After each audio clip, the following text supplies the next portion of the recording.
Il y a 5 jours, la présidente du Conseil national rencontrait 25 de ses homologues à Paris. Un sommet sur les droits des femmes avec des femmes présidentes d'assemblées de différents pays. Une fonction que Brigitte Boccon-Pagès souhaite prolonger après le 3 avril prochain, date du renouvellement du bureau de l'Assemblée et donc de sa présidence. J'étais tête de liste de la liste d'union qui représentait les 3 principales représentations politiques en principauté de Monaco. J'ai la légitimité, j'ai le vote des Monégasques et donc il est certain que je vais me représenter à cette élection. Le compte à rebours est lancé. Nous sommes à 131 jours d'apercevoir les coureurs du Tour de France et l'excitation monte chez les fans de cyclisme. Une grande joie et puis c'est une chose à laquelle on ne s'attendait pas du tout. Personne, je pense, ne l'avait pensé, même voire imaginé, mais dans une vie, peut-être vous jeunes, vous le reverrez, mais nous, on ne le reverra pas. Le 21, je pense que je vais prendre mon vélo et puis je vais monter dans le col d'Aise, les regarder, essayer d'avoir 2-3 bidons et puis voilà. La dernière étape de la Grande Boucle 2024 partira de Monaco. Une ultime course de 34 km qui sera un contre-la-montre jusqu'à la promenade des Anglais.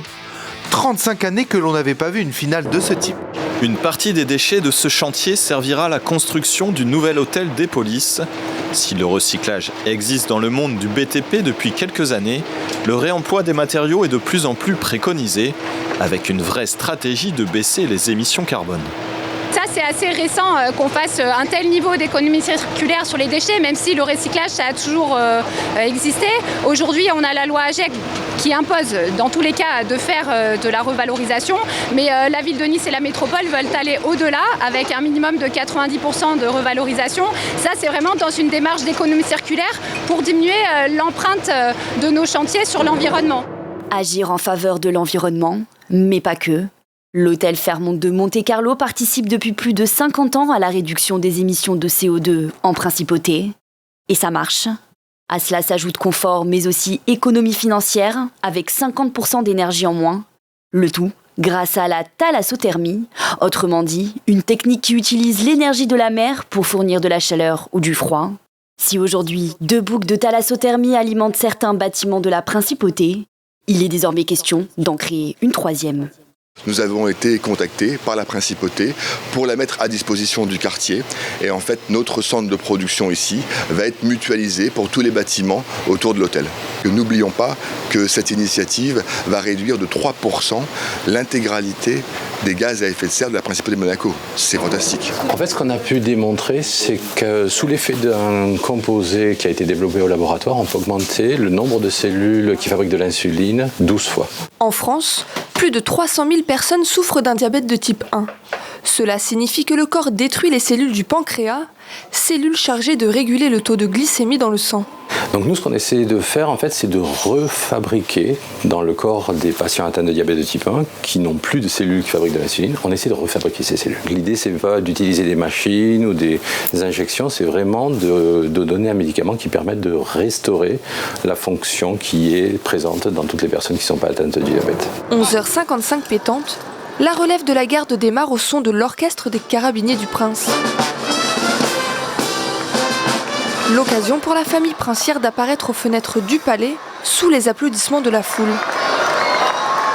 L'anniversaire du prince ne se fête pas de cette manière tous les ans. Alors, pour sa 66e année, il a eu droit à un gâteau haut de 1,40 m. Un moment de partage qui semble avoir ému le prince.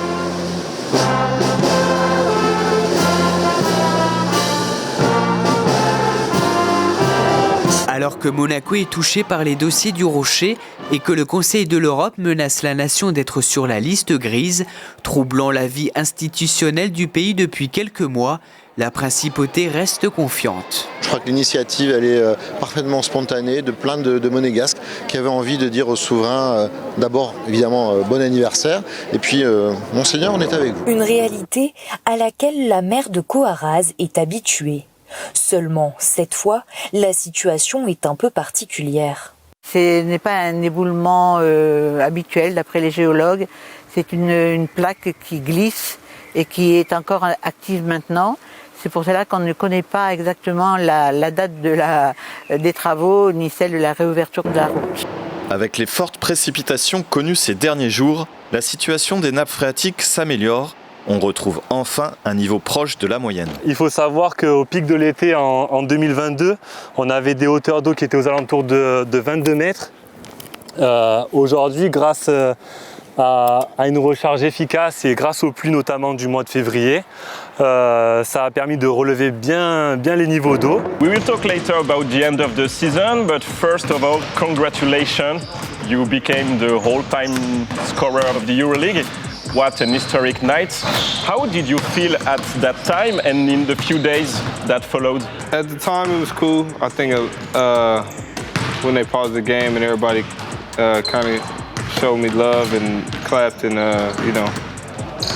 shook my hand and just had nice things to say. That's always good to just try to embrace that moment and just try to, De la veste en cuir rappelant le paddock à la robe de soirée reflet chromé pour les galas, la designer a voulu offrir un ensemble qui se veut plus sportif pour viser aussi une nouvelle clientèle. On a essayé de réinterpréter la F1 d'une perspective plus mode. Donc, par exemple, ici, où on voit le circuit de Monaco en mèche, donc façon un peu sportive, mais c'est une robe longue aussi. On a essayé de réinterpréter la F1 façon mode.